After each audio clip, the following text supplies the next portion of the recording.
Buen día, jóvenes. Ahora tenemos la clase teórica que corresponde a la semana. Yo he tratado un poco de resumirlo con unas diapositivas y está referido a la teoría cinética de los gases. Entonces, luego de haber pasado la asistencia, que es lo que ustedes están viendo en este momento, vamos a proceder a la discusión de este material que está preparado. Hago la consulta a todos. ¿Ya se puede leer las diapositivas? ¿Sí? Ingeniero. Sí, ingeniero. Correcto. Entonces, el tema de hoy tiene que ver con teoría cinética de los gases, que es lo que ustedes están viendo en sus diapositivas. Y la primera parte de este tema lo vamos a hacer revisando un poquito para recordar los fundamentos de la teoría de gases ideales que se elaboró entre los años 1850 y 1880.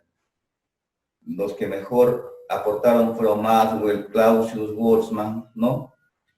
Y bueno, y todo el comportamiento de estas sustancias gaseosas es la que se trata de modelar a través de una teoría, de manera que pueda ser coherente con el comportamiento que estas sustancias tienen, ¿no?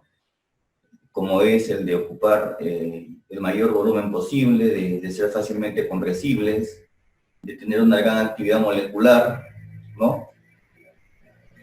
Y cómo vinculamos los aspectos del comportamiento molecular con las propiedades un poco más sensibles, como son la temperatura y la presión.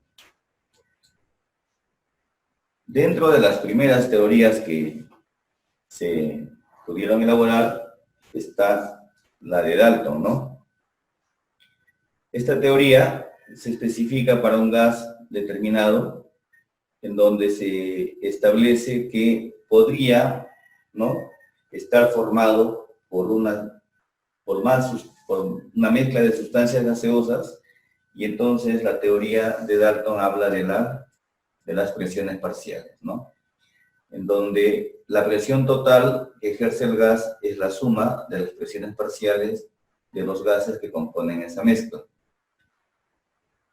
Ahí tenemos un ejemplo. Si hablamos de la atmósfera, ¿no?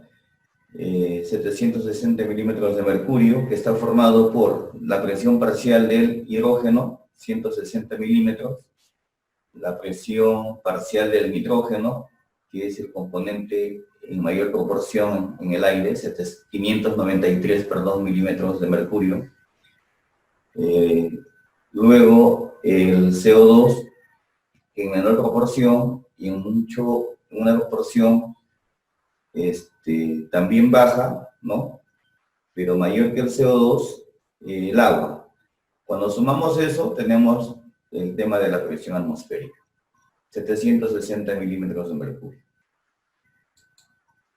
La otra ley es la ley de Avogadro, ¿no?, que establece que a presión y temperaturas constantes, el volumen de una sustancia gaseosa, cualquiera, ¿no?, es directamente proporcional a la cantidad de moles que contiene, ¿no?, que contienen el mismo número de moléculas. Entonces, a partir de esta ley, hablamos de la famosa constante de Avogadro, ¿no? Esto lo estoy pasando de una manera ligera porque son aspectos que ya se conocen y también lo hemos revisado algunos en las clases anteriores. Boyle, ¿no?, que establece el comportamiento isotérmico, ¿no?, isotérmico de los gases, en donde la presión es inversamente proporcional al volumen que ocupa cuando la sustancia está sometida a temperatura constante. Charles modela un comportamiento de los gases cuando se someten a presión constante para los procesos isóbaros, en donde establece que a presión constante, temperatura y volumen son directamente proporcionales, ¿no? Pasamos por Gay-Lussac, que es el comportamiento a volumen constante, la transformación isópora, en donde a volumen constante, presión y temperatura también son iguales. Ahí tenemos también un gráfico, ¿no? Estamos hablando de un recipiente que ocupa un volumen invariable y como es una sustancia gaseosa, ¿no? A mayor temperatura, mayor actividad molecular, mayor efecto de choques contra las paredes y eso eleva la presión, directamente proporcional. Gay-Lussac es uno de los primeros que ya se anticipa a lo que más adelante vamos a discutir como actividad molecular, relacionando la temperatura con la energía cinética. Y se establece que la energía cinética promedio es directamente proporcional a la temperatura, para decirlo ahí directamente, ¿no? El 3 medios por K, una constante, la energía cinética es directamente proporcional a la temperatura, o al revés, la temperatura está vinculada directamente con la energía cinética promedio de la sustancia. Esto que está aquí por ahora, como una ecuación ya dada, vamos a discutirlo en las diapositivas que están aún por llegar. En base a las leyes estudiadas por Charles, ¿no? por Boyle, en fin, por Gay-Lussac, ya se esboza la ley general de los gases o la ecuación de los gases ideales, ¿no? En donde presión por volumen es igual entre la masa por la temperatura siempre es constante, ¿no? Y esa constante está dado por el número de moles y por la constante R universal de los gases, que para el caso de unidades técnicas está en 0,0821 litros atmósferas por cada mol grado Kelvin. Nosotros lo tenemos en el sistema internacional 8314, ¿no? Joules, kilojoules, perdón, por cada kilomol grado Kelvin. Bueno, eso en relación a todo lo que ya conocíamos acerca del modelo de los gases ideales, de la ecuación fundamental, ¿no? Y ahora vamos a adentrarnos un poquito más en el estudio de la actividad molecular o la teoría cinética de los gases, que es el tema que nos interesa. Pero ya también tenemos nuevamente en la mente las teorías fundamentales. ¿De acuerdo? Entonces, para caracterizar una sustancia gaseosa, hemos observado 3 propiedades básicas: la presión, el volumen, su temperatura, ¿no?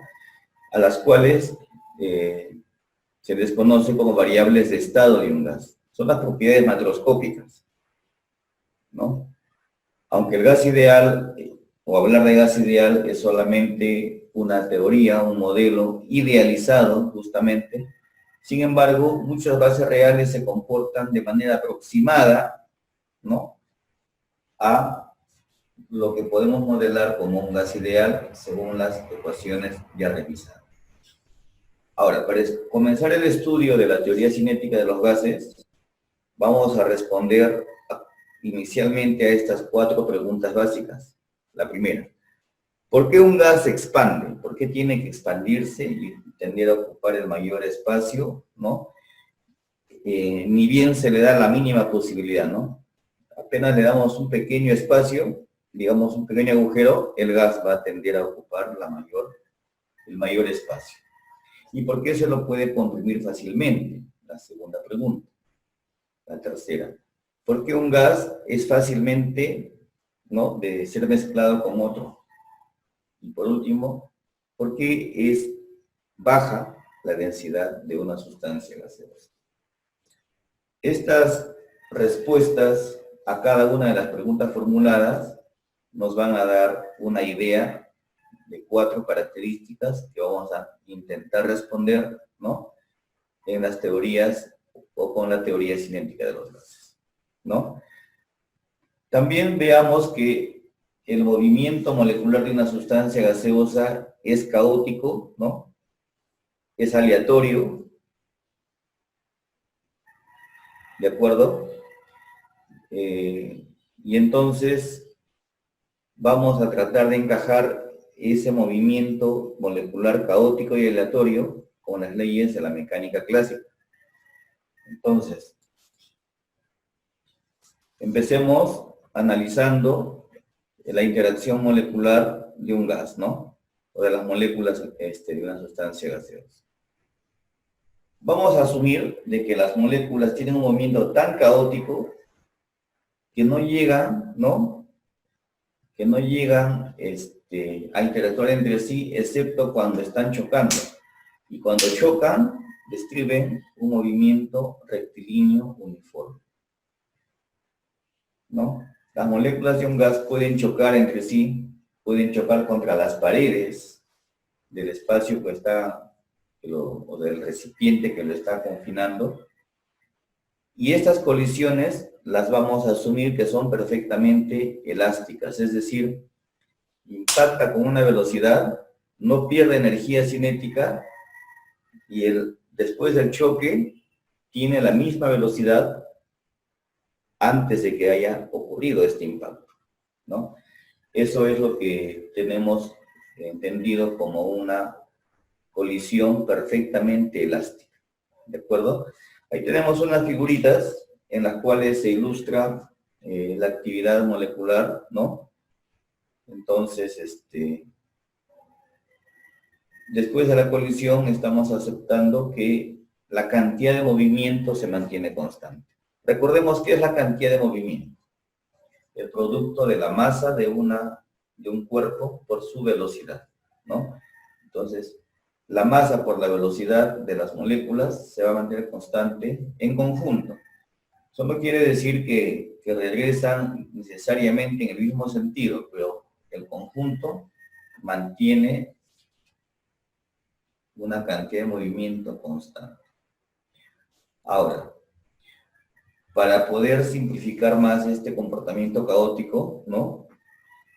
Y dadas las dimensiones de las moléculas, vamos a esbozar una hipótesis, ¿no? Esta hipótesis sugiere que el gas ocupa un gran espacio, o es un gran espacio con muchas regiones vacías, donde las moléculas se mueven con bastante actividad en todas las direcciones, chocando entre sí y cumpliendo con las leyes de la mecánica clásica, conservando su energía y su cantidad de movimiento. Hasta allí lo que tenemos modelado hasta ahora como una hipótesis. ¿De acuerdo? Entonces, en base al comportamiento de los gases reales y de los gases ideales, tenemos una observación interesante en cuanto a la presión y a la temperatura. ¿Por qué se produce una baja presión en una sustancia gaseosa y por qué se produciría una alta temperatura? La respuesta la vamos a ir teniendo allí en base a todo lo que ya hemos estado hablando también anteriormente, ¿no? Una baja presión nos hace presumir que hay una cantidad baja de moléculas en un espacio y estas moléculas están causando menos colisiones, ¿no? Colisiones moderadas contra las paredes del recipiente y en consecuencia la presión es baja. Tengo unas cuantas que están chocando, ¿no? La presión es baja. Una alta presión presupondría el fenómeno contrario, ¿no? Una gran actividad, muchas moléculas chocando contra las paredes, una gran actividad molecular, y eso haría el efecto de una alta presión. Y la temperatura lo vamos a vincular, lo vamos a tratar más adelante de relacionarlo con una elevada velocidad molecular. ¿De acuerdo? Entonces, la presión con el número de colisiones y la temperatura con la velocidad media de la sustancia gaseosa. Entonces, había 4 preguntitas por allí que quedaron flotando, ¿verdad? Entonces, según lo que acabamos de exponer, ya nacen las respuestas formuladas en la introducción que hemos dado. Voy a pedir a mi amigo Iván Kawaya que me lea la primera respuesta, por favor. Iván Kawaya, ¿estás presente? Sí, ingeniero. La que está en verdadcito, ¿verdad? Lo que el gas se expande y se... Esa parte, ¿verdad? Sí, la primera. Te escuchamos. El gas se expande y se difunde a través de los agujeros debido al intenso movimiento de sus moléculas. Entonces, el aroma de una botella abierta se esparce rápidamente por la habitación. Gracias. Alex, Brian y Manol. Ingeniero, quería decirle que también acabo de ingresar y no sé si me pudiera considerar en la asistencia. Ya, si no te preocupes, Kawaya, yo te paso tu asistencia. Brian y Manol, por favor. Vélez Luna. La segunda, ¿verdad? Sí, por favor. El gas es fácilmente comprensible debido a la enorme distancia entre sus moléculas. Es fácilmente compresible, es sin N. Significa que es fácilmente, o se puede reducir su volumen debido a que sus moléculas están muy separadas. Gracias, Alex. Joe, la tercera. Un gas se mezcla fácilmente con otros porque sus moléculas no tienen dificultad en ocupar los espacios vacíos entre las moléculas del otro gas. Gracias, Joe. Luz Marina, del último párrafo, por favor. Un gas tiene baja densidad porque la masa de sus moléculas es muy pequeña, en comparación con el volumen que ocupa. En otras palabras, el volumen de un gas está compuesto prácticamente de espacios vacíos. Gracias. Gracias, jóvenes. Entonces, en base a las hipótesis sencillas, y fíjese que para esto no hemos necesitado ninguna ecuación, ¿no? Se ha podido responder esas 4 inquietudes debido al gran espacio que ocupan las moléculas de un gas, que se puede comprimir o mezclar fácilmente, ¿no? Y su actividad molecular que permite que se pueda difundir, ¿no? Con facilidad y ocupar el máximo espacio. Muy bien, continuamos. Creo que voy a manejar así la clase para que no me estén escuchando, dado que ustedes también tienen las diapositivas. Henry Flores, ¿cómo definimos la presión de un gas?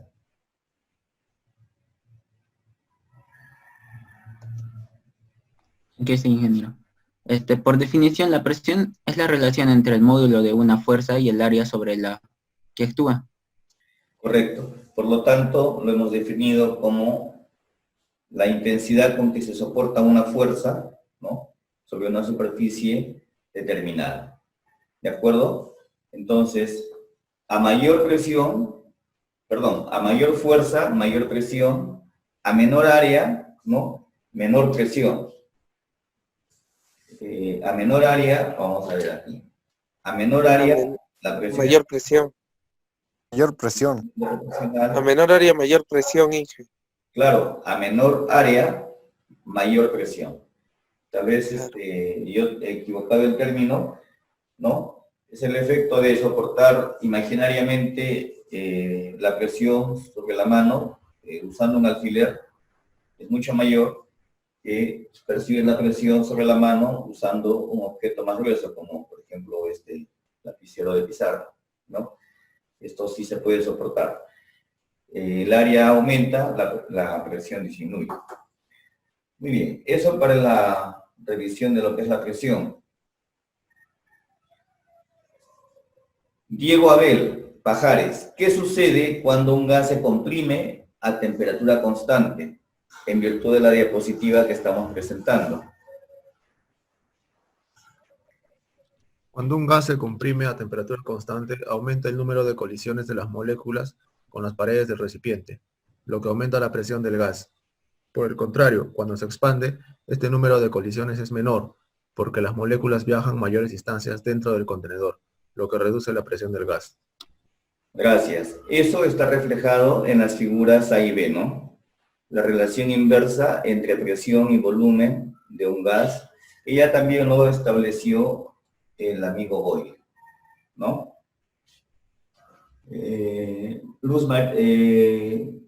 José Flores, a Luz Marina ya la habíamos hecho participar. José Flores, para calcular la presión ejercida por un gas dentro de un contenedor, ¿qué es lo que se puede considerar, ¿no? Para dicho efecto, según la diapositiva.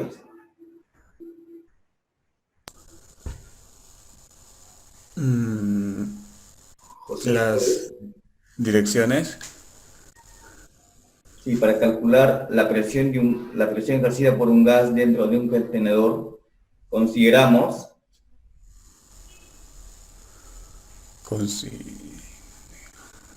El contenedor como un cubo de borde L que contiene un gas con N moléculas. correcto, La consideramos cantidad de moléculas sería. de paredes L, ¿no? La longitud de sus digamos, aristas, lo cual está conteniendo N moléculas. ¿Y cómo continuamos nuestra hipótesis, Catherine Kolke?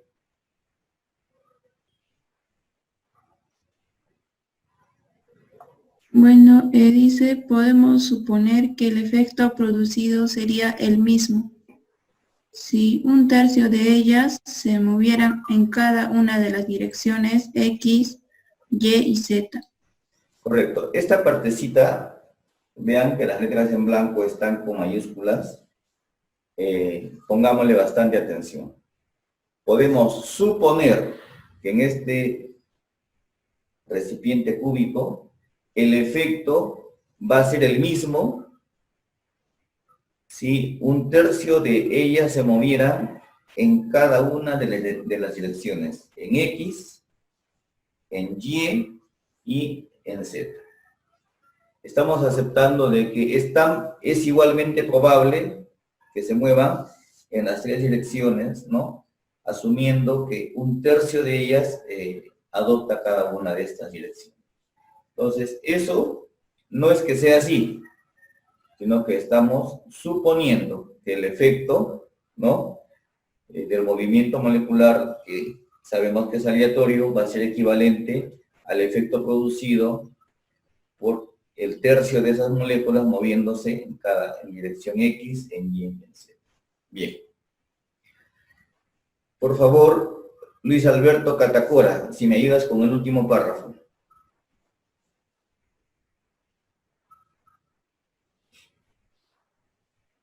Cuando una molécula de masa masa cero y velocidad v choca con una cara de del cubo, el módulo de su velocidad no cambia, de acuerdo con las figuras A, B y C. Perfecto. ¿Por qué no cambia? Porque la masa sigue siendo la misma y su cantidad de movimiento se conserva. Y en la hipótesis que hemos dicho, si va en la dirección X, regresa en la dirección X con la misma cantidad de movimiento, con su misma masa y su misma velocidad. ¿De acuerdo? Inge, se supone que no va a variar porque no hay fricción en las paredes. Es un sistema aislado y choca y va a seguir en lo mismo. Además que está chocando perpendicularmente. Recuerden que es un cubo. Claro. Y la fricción de darse tendería a actuar entre sustancias gaseosas, que estamos aceptando que tienen un gran espacio y entonces no tenemos ese efecto. No hay la posibilidad de decir de que la molécula, según el modelo que estamos haciendo, está chocando tangencialmente con la pared. Eso ya no sería un choque. Lo que para poder elaborar la teoría del impacto de las colisiones dentro de este espacio cúbico, estamos aceptando una actividad, ¿no?, donde la velocidad impacta perpendicularmente. Y ahí los efectos de la fricción ya no van a ser efectivos, ¿no? Bien, Joel, gracias por la aclaración. Ok. Entonces, este delta de Q que aparece ahora va a ser nuestra variación de la cantidad de movimiento. Y la cantidad de movimiento es el producto m por velocidad. Recuerden que era m sub 0, la velocidad v, ¿no? El cambio de la cantidad de movimiento es el cambio del producto mv, pero en direcciones vectoriales, ¿no?, en x, una va a la derecha y la otra va a la izquierda. Por eso que el que va a la derecha está como m sub 0v positivo, menos, y el que va a la izquierda también es m sub 0v, pero en dirección negativa. Y entonces el cambio de la cantidad de movimiento va a estar dado por 2 veces m sub 0 por v. ¿De acuerdo? Esta partecita voy a pedirle apoyo a Marina Mercedes para que me complete el mensaje de lo que está pendiente en esta diapositiva. Le ayudo. Entre dos colisiones consecutivas, continúa por favor Marina. Una molécula viaja 2 veces la distancia desde el borde L, por lo que el tiempo de variación de temperatura que una molécula tarda en recorrer esa distancia es de variación de temperatura igual a 2L sobre volumen o velocidad. Un momentito. Eso es variación de tiempo. ¿Variación? ¿Ya? ¿Por qué? Y está bien que participen de esa forma. Así vamos a ir aclarando. ¿Por qué? Porque recuerden que hemos modelado, ¿no?, a este comportamiento de los gases dentro del instante que dura la colisión como un movimiento rectilíneo uniforme. Y en un movimiento rectilíneo uniforme, simplemente decimos velocidad constante igual distancia recorrida entre tiempo. Si despejamos el tiempo sería, ¿no?, distancia recorrida entre la velocidad. Y la distancia recorrida es lo que usted indica, 2L. Entonces, ¿no?, ese intervalo de tiempo en el cual estamos evaluando el impacto es 2 veces el recorrido L de este espacio cúbico hipotético entre la velocidad.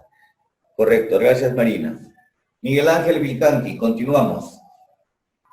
Por el teorema del impulso, L es igual a la variación de su cantidad de movimiento, donde L es igual a fuerza por variación de tiempo.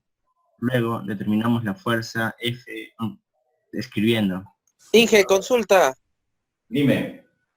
Inge, cuando usted toma masa por delta de la velocidad o por diferencial de velocidad con respecto al diferencial del tiempo, ¿ya?, la fuerza no la tiene que tomar como diferencial de fuerza.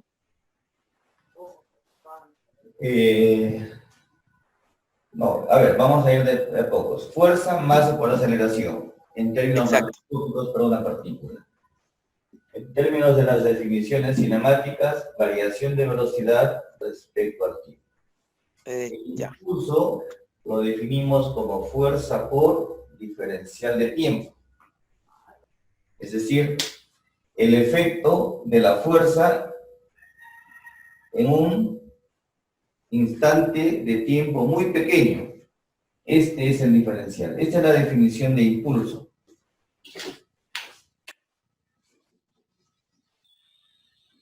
Muy bien. Continuamos entonces. El impulso, masa, variación de velocidad respecto al tiempo, esa es la fuerza, por diferencial de T, entonces tenemos que el impulso es m cambios de velocidad. Es decir, m, para este caso una partícula que mantiene su masa constante, la velocidad final menos la velocidad inicial. Esta es la variación de la cantidad de movimiento. Tal vez así con más calma. ¿De acuerdo? Entonces estamos asumiendo un enfoque macroscópico para la partícula, que en este caso es una molécula, sobre la cual estamos hablando de que existe una fuerza que le modifica, que origina un cambio de velocidades, ¿no? Durante un intervalo de tiempo, también por un diferencial de tiempo. ¿Sí?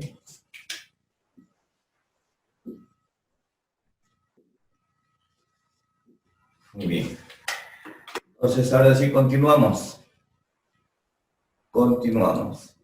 Teniendo ya claro ese tema, vean ustedes que en la última parte, el impulso, que es F por delta de T, es F, y el delta de T, 2L entre velocidad, que es lo que tienen ustedes aquí. Ahora, hasta ahí solamente he sustituido F, ¿no? Por delta de T igual a la variación de la cantidad de movimiento, 2 veces m sub 0 por v. Despejamos a partir de que el delta de t es 2L entre v, ¿no? Y como está multiplicando, acá tengo 2L entre v delta de t igual a 2 veces m sub 0 por v, que es la variación de la cantidad de movimiento que acabo yo de explicar aquí. Y si de estas expresiones ustedes despejan el tema de la fuerza, ¿no? El 2 se va, el b multiplica b sub 0 cuadrado, m sub 0 queda, l pasa a dividir. La fuerza es m b sub 0 cuadrado entre l. ¿De acuerdo? Haciendo una transposición de términos y simplificando factores, en este caso el 2. Muy bien. Cuando aplicamos el concepto de presión mecánica visto con anterioridad, aceptando de que el efecto es el mismo que la colisión de un tercio de las moléculas, ¿no? Entonces la presión va a ser un tercio del número de moles multiplicado, que es el número de colisiones, multiplicado por F entre A, ¿no? O sea, estamos hablando de el concepto de la presión, fuerza entre área, pero ocasionado por el efecto neto, que es un tercio de las moléculas. Entonces allí, fíjense, tendríamos n tercios, y en F, lo que hemos obtenido anteriormente, m b sub 0 al cuadrado entre l, y el área, l cuadrado. ¿Qué tenemos a partir de allí? M sub 0 b cuadrado quedaría en el numerador, multiplicando el número de moles, y en el denominador tendríamos un L cubo. ¿Pero quién es L cubo? Como hemos supuesto, un recipiente cúbico es el volumen del recipiente. Entonces, visto así, la presión viene a ser un tercio de la energía cinética dividido entre el volumen. Tenemos ya modelado la primera ecuación vinculando la teoría de los gases con la actividad molecular de la sustancia gaseosa. ¿De acuerdo? ¿Gracias a qué? Gracias a las hipótesis que hemos ido nosotros modelando. ¿De acuerdo? Muy bien. No sé si ahí tengan alguna inquietud.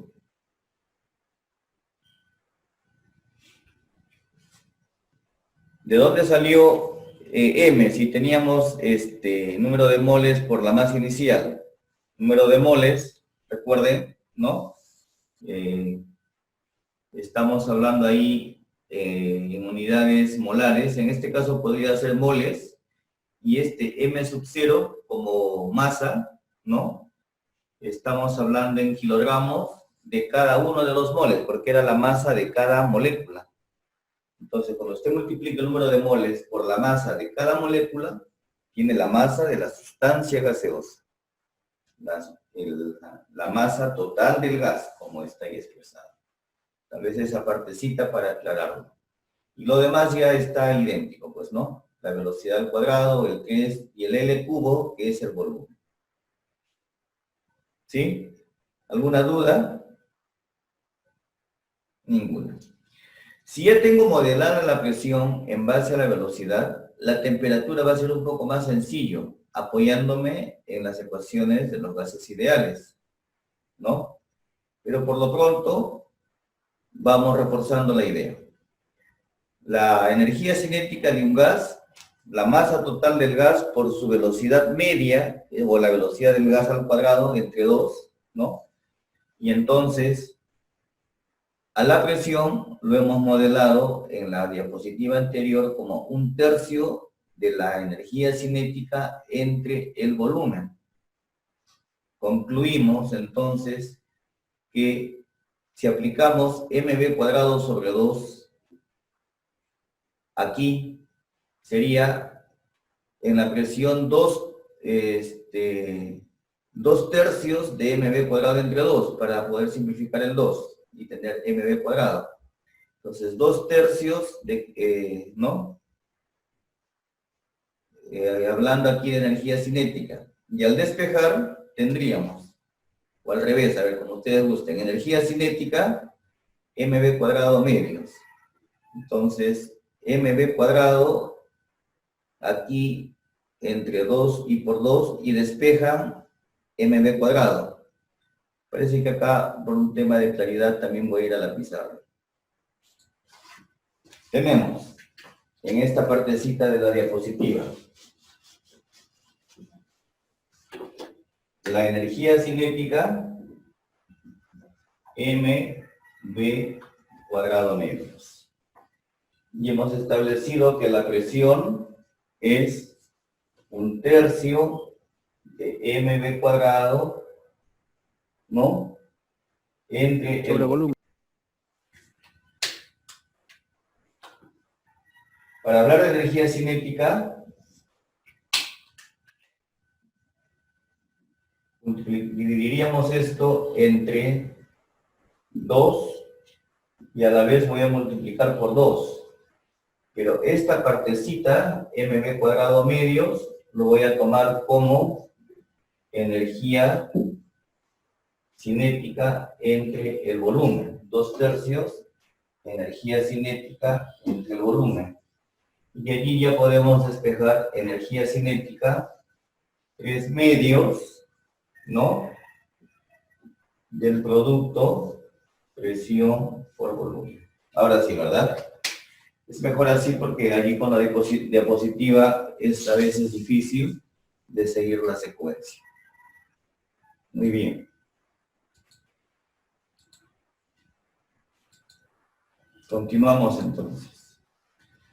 Si yo ya sé que la energía cinética es 3 medios de la presión por el volumen, por la ecuación de los gases, el producto presión-volumen es nRT. Y allí está vinculada ya la energía cinética con la temperatura, ¿no? Con la temperatura. Aquí tengo una constante NR, número de moles, y R la constante universal, ¿no? Y ya hemos definido, entonces, un poquito me apuré, que la energía cinética es 3 veces NR por T entre la temperatura. Entonces, es fácil encontrar la energía cinética sabiendo el número de moles y la temperatura del gas, ¿no? Vamos a continuar la discusión, ¿sí? dado que el número de moles es conocido en relación a la masa de cada uno de los moles, la masa molar, y entonces fíjese acá lo que vamos a hacer. En lugar de escribir M, estamos colocando la masa molecular, ¿no? La masa entre la masa molecular número de moles. ¿Y qué tenemos? La velocidad al cuadrado es igual a 3RT entre la masa molar o la masa molecular. Y entonces acá se está simplificando aún más el tema de la velocidad al cuadrado, ¿no? Y de la temperatura.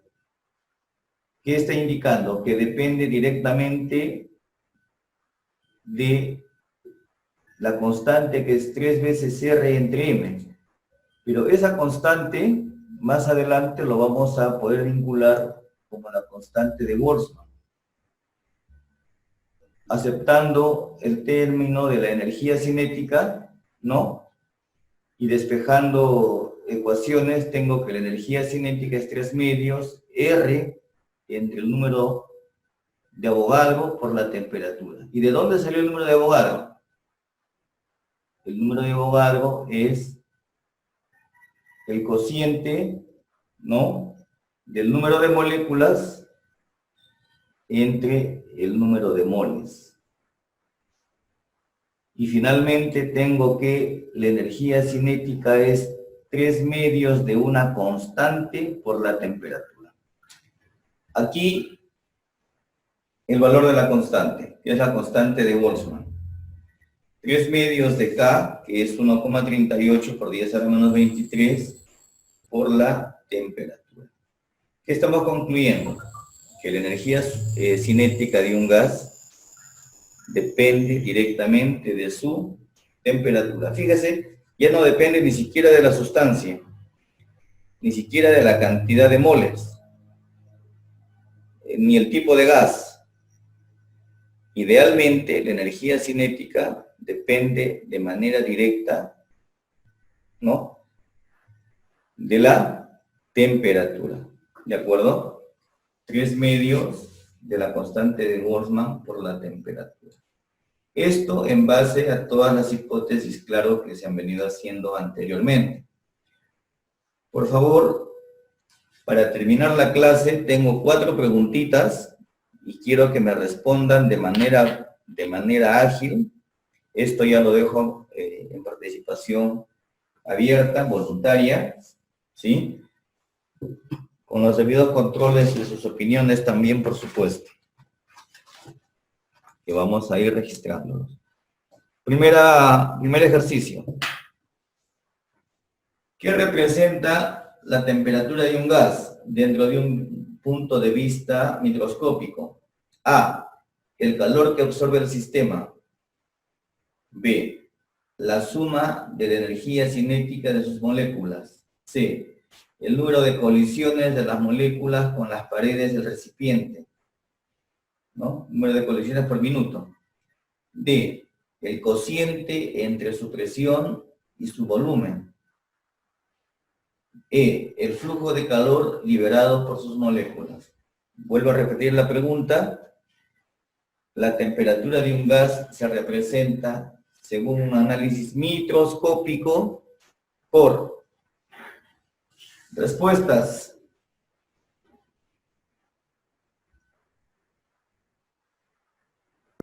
Sí, el número de colisiones de las moléculas. El número de colisiones que hemos visto en la diapositiva anterior. Apellido, por favor. Kawaya. Iván Kawaya. Todo eso se redujo a algo más, Kawaya. Se redujo a la temperatura, ¿recuerdas?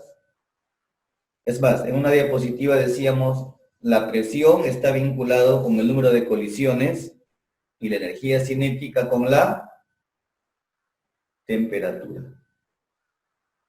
¿Sí? Entonces, además tenemos ahí la ecuación de nuevo, por favor, ténganla muy en cuenta. La energía cinética, 3 medios del número de moles por la constante R universal, los gases por la temperatura. Muy bien. Segundo ejercicio. Y ya, bien Kawaya, tienes igualmente una nota aceptable. El segundo ejercicio. Una cierta masa de gas ideal, ¿no?, contenida en un recipiente, varía su temperatura, fíjense, de 300 a 1200. Esas temperaturas son absolutas. Me preguntan la relación entre la velocidad promedio de las moléculas antes y después de las variaciones. Yo tengo una pequeña ayuda, calculadoras a la mano, y tenemos esto, ¿no? Que la velocidad al cuadrado está dado por 3RT entre M. Entonces, si yo evalúo con esta fórmula,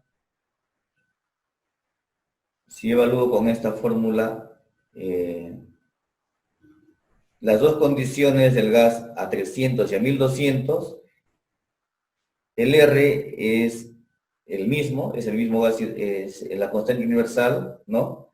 La masa es la misma, entonces ya puedo despejar la velocidad al cuadrado antes y después. B cuadrado sub 0 igual a T sub 0. B cuadrado sub F, la final, igual a T sub F. La relación antes y después de esta variación da como resultado respuestas. Cuando yo hago la sustitución de todo lo que les dije textualmente, tendría que es simplemente el cociente de sus temperaturas. ¿Por qué? 3, R y M se simplifican.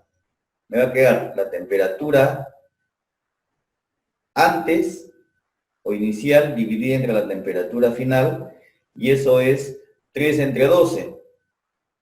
Y 3 entre 12 es un cuarto, pero un cuarto es la relación de las velocidades al cuadrado.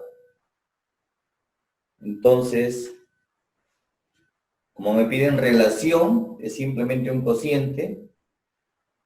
La relación de la velocidad antes y después, ¿no?,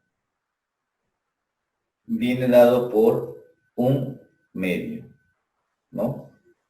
Cuando ocupaba 300 grados Kelvin y luego cuando cuando tenía 1200 grados Kelvin. ¿Está sencillo? La más fácil se la han perdido, ¿eh? Siguiente. ¿Me están escuchando, por favor? Sí, ingeniero. Bien. Entonces esto ha estado fácil. En esta, por favor, pónganse pilas y tomen datos concretos. Ahí tenemos un cilindro de oxígeno para una red hospitalaria, pequeño, de 60 litros. Hay otros que son de 100, ¿no? Este es un mediano. Inicialmente está a 100 atmósferas y una temperatura más o menos ambiente. Esto es importante conocerlo porque las presiones dentro de los balones de oxígeno son elevadas, ¿no? Es riesgoso manipular esto, ¿no? ¿De acuerdo? Entonces, durante el uso para los pacientes, el suministro se regula en la válvula de salida a solo 3 atmósferas y tienen un reductor de flujo que puede ser regulado y está en una escala de litros por minuto. Tomen su presión inicial, el volumen y la presión inicial. Presión inicial 100, volumen 60 litros, temperatura 300 grados Kelvin, presión de regulación 3 atmósferas. Bien. Con esos datos vamos a plantearnos algunas interrogantes. Considere el oxígeno como un gas ideal. Suponga que la temperatura es constante, ¿no? Y determinar el número de moles de oxígeno presentes inicialmente en el cilindro. Presentes inicialmente en el cilindro. Aquí estamos hablando en términos molares, las ayudas del caso. Van a aplicar presión, volumen, número de moles, la constante RU de los gases por temperatura. ¿Tienen presión inicial? Sí.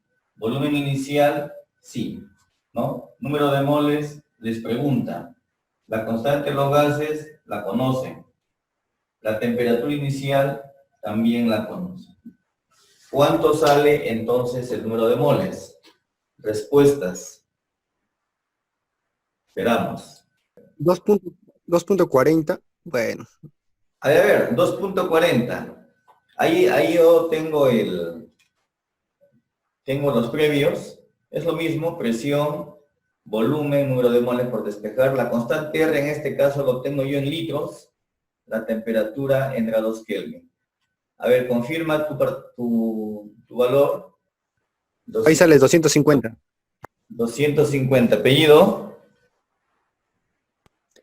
Kawaya. Kawaya va por la segunda. El doblete. Muy bien, Kawaya. Continuamos. Una segunda pregunta en relación al mismo balón. ¿Cuántos moles se consumieron en 30 minutos si el regulador de flujo, ¿no?, dejaba pasar 5 litros de gas por cada minuto? Una ayuda previa para facilitar la solución. Bueno, ya salió completo. Primero, calculamos cuál fue el volumen de gas que salió. Si está regulado a 5 litros por minuto, en los 30 minutos tenemos 150 litros de gas que salió. Entonces, aplicamos ecuación de los gases nuevamente, sabiendo de que se está comportando a la misma temperatura. Entonces, ¿no? Durante el uso, la presión es 3 atmósferas, ¿se acuerdan? Su presión de salida. El volumen que salió, 150. El número de moles que han salido no sabemos. El R en litros es 0.08. La temperatura de salida, 300. Todas las expresiones en la ecuación de los gases PV igual a nRT tienen que ser aplicadas, deben estar aplicadas en las mismas condiciones. En este caso, en las condiciones del gas que salió. Presión de salida, volumen que salió, temperatura del gas que salió, y tengo que el número de moles, ¿no?, es 18,75. En la última o en la penúltima les voy a dejar participar un poco más. En la parte C. Se trata ahora de calcular el tiempo de uso del oxígeno si ese flujo se ha mantenido constante hasta que la presión interna del cilindro bajó a 40 atmósferas. Eso es lo normal, ¿no? Cuando estamos usando el balón, la presión se va reduciendo. Entonces, me dice, la presión interna ahora es 40. Cálculos previos. El volumen del cilindro es 60, se entiende que los moles ocupan el mismo volumen, hayan muchos o hayan pocos. La presión final es 40. Aplicamos ecuación de gases nuevamente. Presión final, volumen 60, es el mismo. El número de moles no sabemos en las condiciones finales, pero sí sabemos R y T. Entonces, los números de moles que quedan en el cilindro son 100, ¿no? Inicialmente habían 250. Esto indica que si quedan 100, se han consumido 150 moles. Entonces, en la diapositiva anterior hemos visto que 18,75 moles se consumieron en media hora.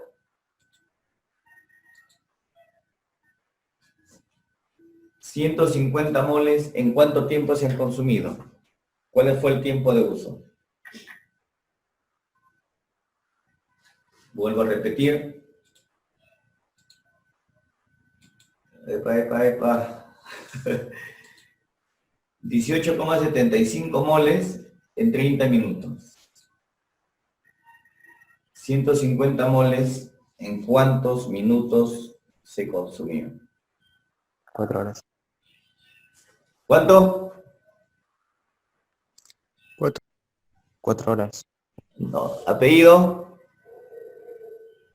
No pasa. Apasa. Vamos. Correcto. Es una regla de 3 nada más, pues, ¿no? Tenemos que en 30 minutos se consumen 18,75 moles. ¿En qué tiempo se consumen los 150 que estamos calculando aquí? Y aplicamos regla de 3 simple. Y eso sale, como su compañero dijo, 4 horas. Perfecto. Bien, muchachos, espero les haya gustado esto. Se va a colgar en la plataforma. Pregunta de despedida. ¿Cuál es la respuesta al ítem 4? Indicar si es correcta o incorrecta. Dice 1. La energía cinética de las moléculas de un gas depende de la masa de cada molécula, que varía conforme a la sustancia que forma el gas. ¿Verdadero o falso? Segunda, aumentando la temperatura de un gas, su presión aumentará proporcionalmente. ¿Verdadero o falso? Verdadero, ingeniero. Verdadero. Sí, es verdadero. ¿Apellido? Flores Val. Flores, ¿ya? Tercera, la velocidad de las moléculas de un gas no interfiere en la presión que ejerce sobre el recipiente. ¿Interfiere o no interfiere? Todo esto, como digo, lo van a tener en el video, no interfiere. No interfiere. Sí, es falso. Correcto. Solo la 2 es correcta. Muy bien. Fíjense, hay una discusión adicional ahí. El por qué, ¿no? Es incorrecta la 1, el por qué es correcta la 2 y el por qué es incorrecta la 3, ¿no?